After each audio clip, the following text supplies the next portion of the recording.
And it was tired.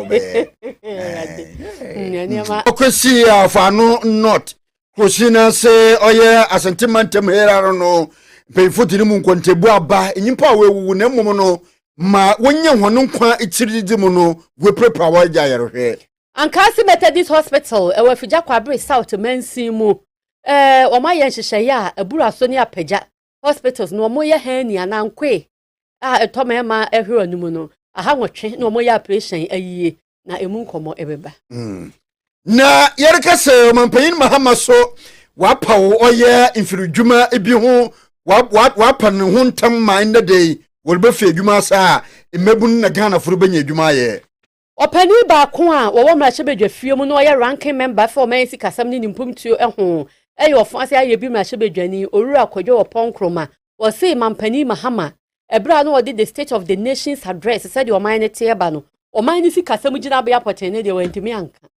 na ono ana yero sami okuri kirema indai amampanyin mahama ni ndisi abane bossa wode se Ghana fo wobra yekoto aba mfimpinu ne duonu ananu mu ne moham ebupen eduasa wotwepe ina wapone da mbɔhye no ensam na bi ka we hominite duasa ene ye de ebesom mo Christabel upon Dazi ena Dekin Joseph Amwaten ena ebo ye chidom ewa ha mimidi ede mame efia nyako papa bi ena me bra uncle ebo baini na enyumaku we wonu so hena asem ya abomo Boshaba electricals nkania papa fie in the electrical gadgets home appliances de ma Ghana Standard Authority waja tumnubu ya fuye papa was solar and a rechargeable fan so that bar as low as 170 Ghana cedis ebenya bi nkrobatani ye ba say dum pizet kejetia market nkrobato the kanyi ni denimwe Boshaba building ya been printing so on about Antata kufrabro sandan mu edum he yara nso do Boshaba nkrobato twato ho 0536 095966 if you find some no ni mu nkyeremu masomo se ya den sam ni nkyeremu ba na ye hyase wo man Ghana mu nti Ghana kase na ye beka afi apema henkura duonum nso 1957 na ye 6 March ana obenem bosome de tosu nsia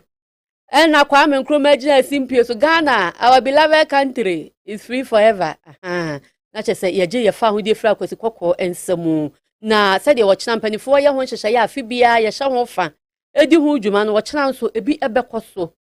na yensa ntwroni ye George Butter ene omanfo bi omo wepo ye mantamu omu kropoko fodua edi nkomo se Ghana nya mfie aduos kono aduosia enkono se wo ye nipa nkokọ pension kura wanya mfie nkono asa aka ho na bra bote sei okọ nanim obo na bra boye ana wo ye da paafo ebi mo se ye ebi nso se not enchemuni 69 years. Ghana, Kenya, Faudia, or Ghana, ha. And Mr. Bibia ko ye. Bibia eko ye. I said Ghana no usha. Sanka Ghana no enko ye. Anka nipa bebre emfiri baby miya omo bagana ha. Yet say ye adrama for. Ye re tambia ye bompa ye say e lord so no. Ebako jima. Na abompa yo mukwa omusambarajo ade kakra mbaka mo wasam say ya driver for there ye nanti aye fe lord kwan sa lord kwan no mum asem wo ho lord kwan asai papa ufuru ha wo Kumasi a anya asem kitwa ufuru ha wo so manya asesawa ni nyina enye mu no ya meka ne say di o man na ye wo mu no enye ise saa ade tonkoso niema bebre enkoso a esanke enya ye fa ahodie esanke ye hoto ye no ye nyane saa eti ye sra o man mu mpanifo say bra ga na enya mfi aduosia ankon ye omo nhwe no omo tutu niema yie no bi enya na ne fa ahodie 69 years Ghana ye gina yie enya bad sana ebia performance so no omahunu no ehunu se eye wankasa omode mbo ena ye hwe ye wo fa bi ye hwe ye bibi kakra bi udu sa som na wo kasa wo ye business na eboa pa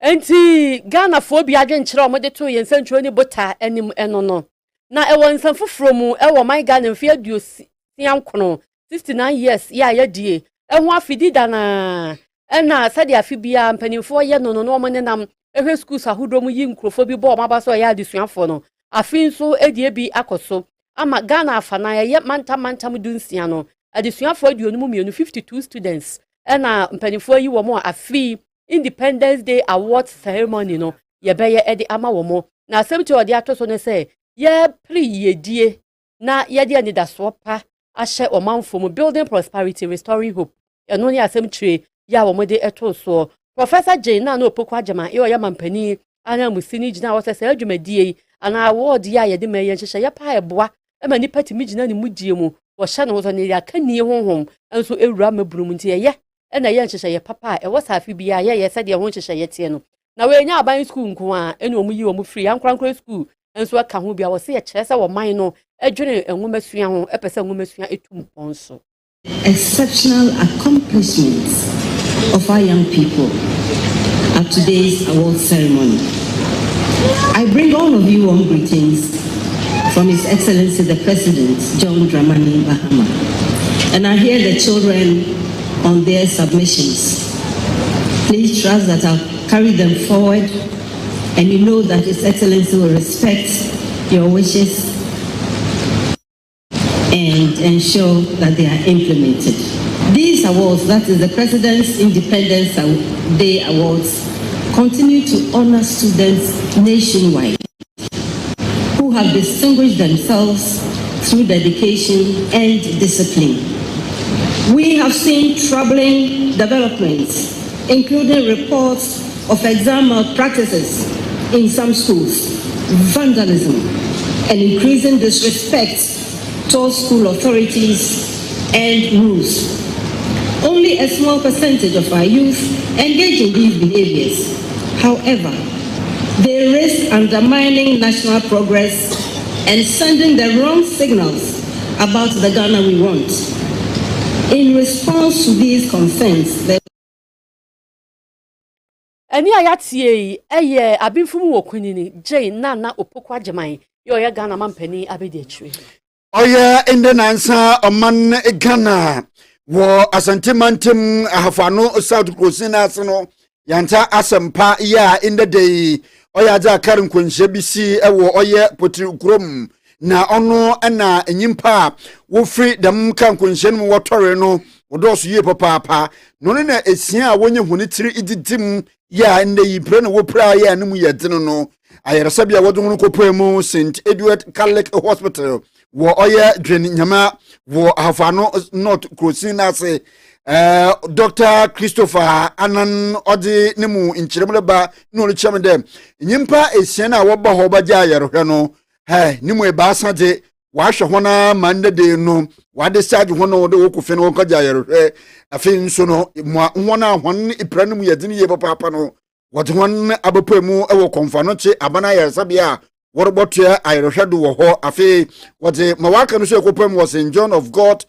hospital wo Giant Kwanta ani nyara wol kwa kopere ayerohwe a nyimpa insia wonye honiti didi mu no nkuntambum ewo wona pomeden bebi a woduru no Dr. Christopher Anan wa mahenda minchirem be 1 p.m. Yo juma mu na enya rush is from accident cases so you bisa you know esi wo potrukum do mu community ambulance na a day case a free drobo e be call car any car so already from Kumasi a car drobo enya head on collision or potrukum and that resulted in that casualties you know it's a multi and I bisa and a cost apparently well ni pe ba ha on the spot in there na 5 na omo I expired that the actually no mienu enso ebe kan ho na ma total number of cases na expire na 7 then and what no so 6 ewo ho na omo so aka 3 die mo mo kofi and run omo ho eye na anu kwakram na opanyin kwaku adu olichirem ekwana akadin kwenhyane si no lechem da ambulance bi no ka for dem kwenhyeni na be no dem bere no na che da ambulance o de to hospital de ba na che da sarini o de ma ni nyina so no okoye trailer bi overtake na oya Ford Transit trotro wi bi oni ko hie ma dem nyimpa dudu no wo wi ma nyimpa sia wo prepare no trailer bi ba na ambulance o che na be no ba wan sa di de mu ya ne se ambulance na bien se wo yo overtake asa me na ka no so wo do trailer nso jinfu na che se wo tu na che se wo na me wo se wo di bomu wo ya se gban ya na ka mu ni pa de nka se ka ma ba ko ka be we ni hospital ka be free drop e be sa ko confirm chi nti ni nyina ya wo sema ndo na nsan kwanhia o si ende dwen nyama afano not krosina se ni mu nchirem ena ye zabe ya demo ekọ eye efija kwabre south mansimu na nkase Methodist hospital empanifo ya hyehyeye a ebura so ene apija Methodist hospital ho omoye surgery ya operation no ebi na eno ye nkwe ye he ne etoma ema ni tuhwa na so omohwe omu asa wanhwe ni ye ne nyina na abaye etwo no eno eho surgery no omoye na omuchirem a enipa makọ ha nwotwe 800 hernia patients ena omobaye omo surgery na asa operation no ebi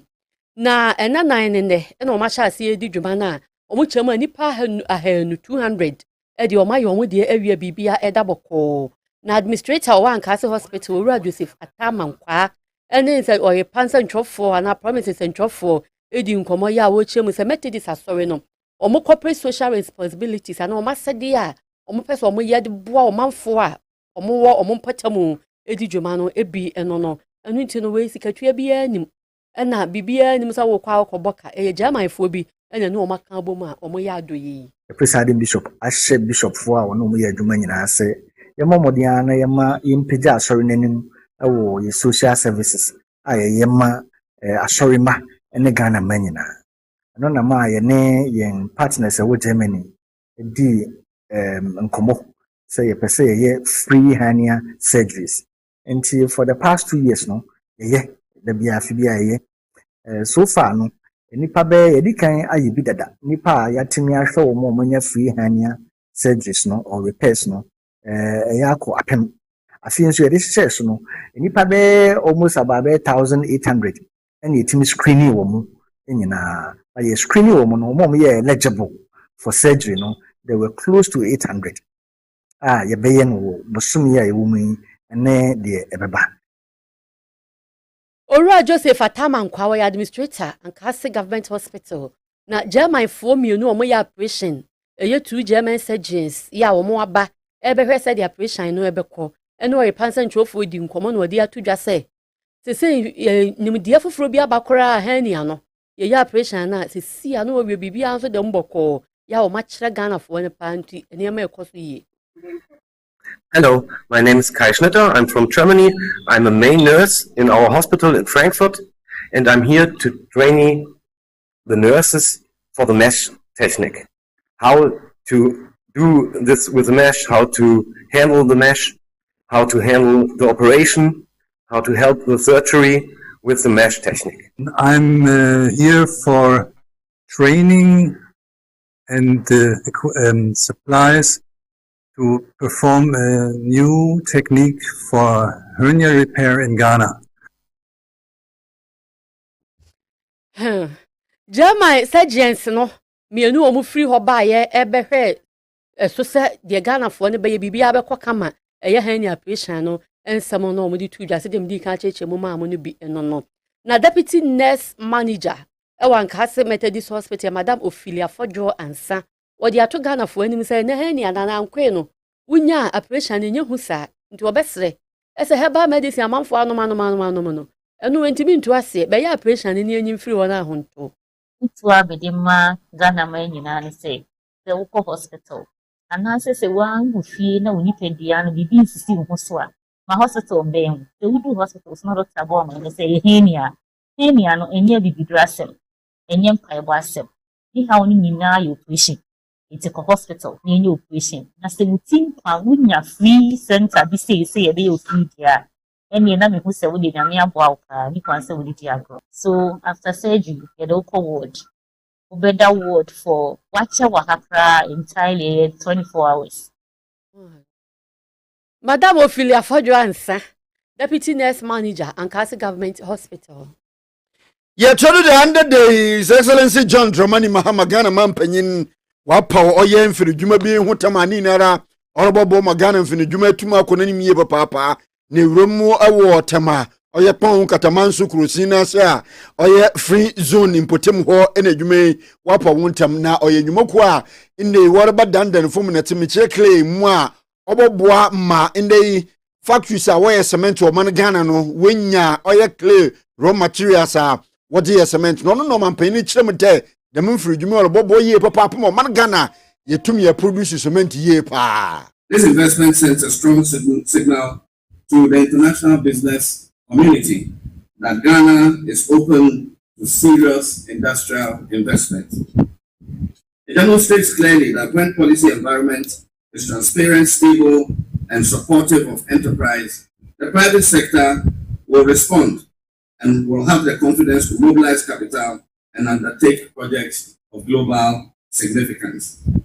The government of Ghana will continue to maintain such an environment, and that is my pledge to the Ghanaian private sector. I'll make sure that the environment is conducive for you to continue to invest and make a handsome return on your investment. The cement industry has attracted notable policy focus over the past year due to its key role in construction, housing, and infrastructure development. Na amampanyin Excellency John Dramani Mahama Ninjin na Yera Frederick Paul on na oye managing director Penny Kwanchira for Continental Blue Investment Jumokui anu no no chemete oye edwuma ya wapa hotemi ni nyina ka 24-hour economy no ho osanete edwuma yi obeye edwuma 24 hours a enkan ne hone dwumaja wodi ne mpo no 1.5 million tons of cement woye no eyi bobo ye papa ya 400,000 oye empima hanan tons of oye calcium ni nyina ya da 24-hour economy ni nso bobo a all run 24-hour. Has always been, why not Ghana? We believe then and also now that resilience, creativity, and a drive for excellence define the Ghanaian spirit. Today, this facility stands as a manifestation of that belief. A journey of this importance is never traveled alone, and I must thank our partners on this journey. I want to thank our investors, Non-Fund, Impact Fund Denmark, and Heidelberg Material for their confidence in Ghana's industrial potential. Entino Frederick Paul Nenze and yeti opinion kwanchira for Continental Blue Investment Nenze yeti. Mrashe bedwa fie mu mpanifo ye nhyehyeye so omodi amamuo ebe ta wo manfo na no omde beto wo manfo e wo meame ahodo ya yewo ene me ya yete enti omo ye ho nhyehyeye se ene committee we ya mantam we abato mpasua we so a na omo wo edi wo mu dwuma ye decentralization no ebi na ene o makasa kasa ho acheche ho adwen bra omo ni speaker edi ho enkomo enam so ama Alexander Afenyomakin ya wo sahene wodadom kuma no ano mobile no dini wodi atudwa say yeso obi anu wo chief asempa kodo we de ye hye pa yensusu pa ya ebeboa pa ma mamuo ya say ni omanfo ne ntamu wa pa no kyese eniema aben omanfo no matete niema ase osesa anso biemu zo besan aboa ama enwuma ahodo ne niema e wo say aban no eye ewo nkronkro mansi mantama hodom no so no wani bekọ ho yie na otumi aya wodidi se beboa pa nti we de ma yemfa manwesem bia matabata ho ne yenye ne ye ni ye betumi aboa ne wa kade ye no nso hia ebi ye woni a omoye staffa eso munim adwuma abefo kwantempon hunu mu sikasam ne nyama hodo bebere yetimi toato ani nyina eye adwuma ebeboa. In Ghana, decentralization has often been overly focused on the executive branch. However, the 1992 Constitution clearly states that bringing parliament closer to the people is essential. Article 35(6)(d) instructs the state to make democracy a reality by decentralizing administrative and financial authority. Yet, more than 30 years into the Fourth Republic, we still face a concerning imbalance. Our Fourth Republic has demonstrated commitment to decentralization, particularly within the executive branch. Metropolitan, municipal, and district assemblies have expanded governance structures across the country. The judiciary has also improved access to justice through establishment of courts in various parts of our country. However, Parliament remains largely centralized in Accra. When citizen engagement with Parliament occurs primarily through informal channels.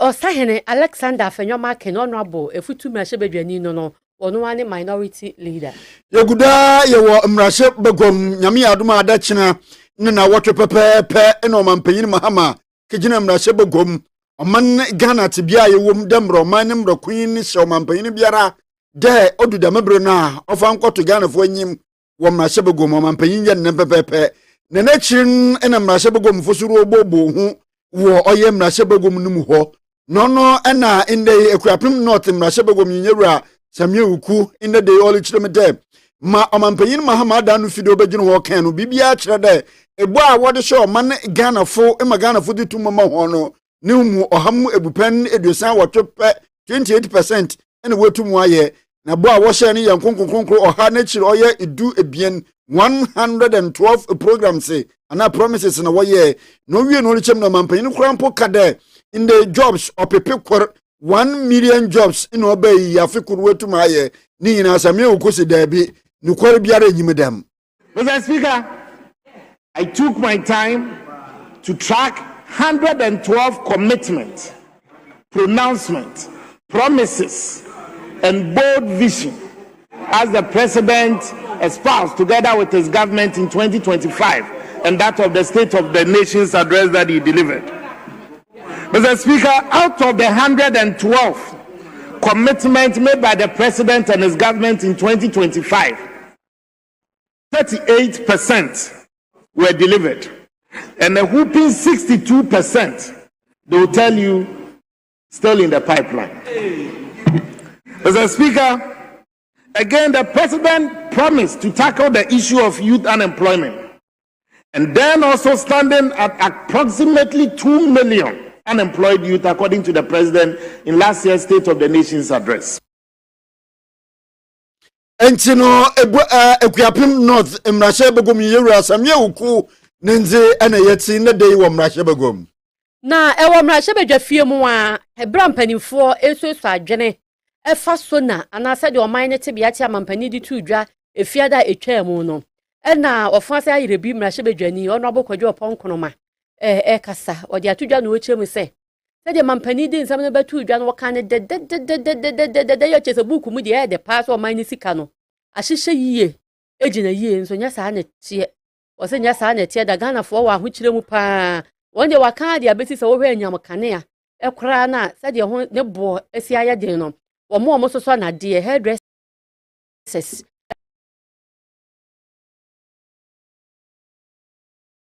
eso madwuma egu na electricity said no botiti mampani kan sam na won ka said e tie ne potin no manfo bi brepa to be better. Service providers, if our colleagues want to check, they should speak to the hairdressers, they should speak to the welders, they should speak to those who operate cold stores, they should speak to those who are doing computer coding, and they will tell you that they are worse off because today, among other things, even the cost of electricity is putting them out of business. So you can be here in the chamber and recite these numbers, that the state of the nation is better. The lived experience of the people on the ground is what the majority are looking out for. But Mr. Speaker, as I mentioned, we are not surprised because our colleagues have fixated on some things. For example, one of the things they are fixated on is trying to ace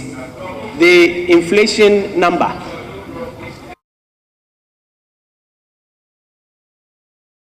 Enipa yate nkan Honorable Okwadwo Opon Nkrumah. Na yemfa kasebonu ngopa mu wo Ofinso South Ikrosin no emu na eho ana ende nad moderator Ora Muhammad Uyafi ena napamfo a won ho yedwuma no watese monten ye papa na woze nchechire wozere ma dem roba ya atoye nchode ho ba no nudu etum atwa ewo oye Krosin no ase ono na woze nsrehwe kopemu ewo oye kokote offenso Newtown market afei na ngon SHS and afei egwodefo okada riders adusuafo nyinara ni nyina wode nkyekye no bi wode mo hona wɔn wɔre yɛ nkyekye afa igyesehye ho a yɛbɛtumi abo yɛ hunu ba na efi ho ba ina bi ya ho ni de ba he wode ba he ne ya shiri o bi o no bi ya shi je da so so ne bo ba so da ya ngo fa ya shi ya ma de ba ya shi ke ne ne ba ha de ba shi ya ni de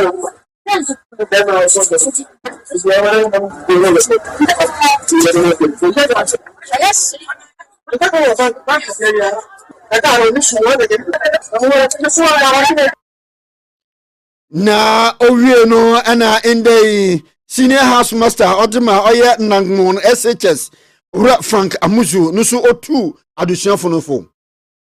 say not move on around that you get to learn so many things. So the senior said, "You want to son and a big ship." So, with it, and when I was especially with the way I see gadgets, and some maybe various dormitories. Among it is easy to a journal of the ship, the dormitories. We will give to the students the way they charge their tablet.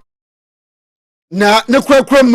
ana offenso Newtown market egodifon na in the assembly no nyina no warbo hon oya kokode wo momadnara na iya nkyekere onkodo ye pa damase bebre na ya besere mo say mabayi de na nato aban say Newtown market preni ema no ye bre bra ye bre nyina ne say ye spirit ni nya tight wa ha enti ama akromfo wi aye niema ne tem bia enti ni na dambra inde obama ijachiso no ho akofom wo oye offenso south crossing mu ene mpanyimfu to the man money ya kwa homa so any councillor Collins Bonsu wa founder e Purpose Discovery Foundation na ye ne no akwedi nkomo ene yankomo no nsembisa na ye bisa wokwa adwuma mu any institutions ahodro bebere mu a ye wo ethics code of ethics e wo hono ma eno na eye adwuma na ye se ethics no se ye di so na ye de ye adwuma eboa ma adwuma timi konkan pa eyie enti na ni ye bisa se ye ba adwuma mu a work ethics no ebi ne de na kwa be ne be fa so beboa ma adwuma etimi akonanim na che se ye ka ethics a ensisi ye pa na se nsusudi papa wo ya etumi eboa counselor Majwe enti ye ka work ethics a ebi ne de na edian so na wo ye ne papa ma eboa ma adwuma ekosoro yo me da sama menchia ahefo nya na omo mutie o Promise Radio 102.7 once work ethics twi ne beka sa adwuma emra ne nhyehyeye papa adwuma mra ne nhyehyeye papa ye di adwuma ma adwuma tumpon na ethics ejina ho ema nipa se onyame bo nipa no se man is an ethical being and therefore has no option to doing good. Onyame aye nipa se enka woye sonko senka enikwa se woye bone ye oyi bi ese papa na se on say o Ghana man in Ghana and our work ethics because etina yame de chair ye 69 years let's yame party on say e wo say yetimi eme ye nigi na yama Ghana fo nyina money yo na yiko 69 years ne yadwuma mpuntuo ensemo de enwie peye sa na de ntia enwie peye no eye adwuma mra papa ese edidi dwuma ne yemfa ni dwuma na mra papa ni bi eye diligence, integrity, fairness, equality, transparency, hard work. These are ethics. Na Ghana manti I want to be a fan back on it. Tiawa be fa diligence. Okay, in Proverbs chapter 10 verse 4. Was it lazy hands make a man poor, but diligent hands bring wealth. Was it aqua for answer Emma Unipa eye yeni na wana wɔyɛ adwumadene eye enya wɔn ho ɛwɔ sika mu. When we say someone is diligent or a work ethic, diligence, it means careful and continuing effort to overcome life and organizational challenges, obstacles, in order to achieve your goals. As I said, if you are Juma who do I know, and now why a day, a Juma moon some doors on the by a cancer will be a year, Juma year, where you will be a Wama be a moon of Bemu a Jumanim, Wama a Juma Muhano, a moon of Bem, Nemo wouldn't see a year Jumadre, and my Jumano, what I am a Bem, and a friend, a diligent person. But in Pempin, you want to say, a Jumaya 4 to do an ano, and ye are on the dorsum. Well, how crana, you did not want to say, or Remwa, near Fanny Yemano. No, say you know one. The challenge you have been asked to solve, no? You are using the challenge as an excuse. That's the announcement, or how I also solve my. In the Ghana at 69,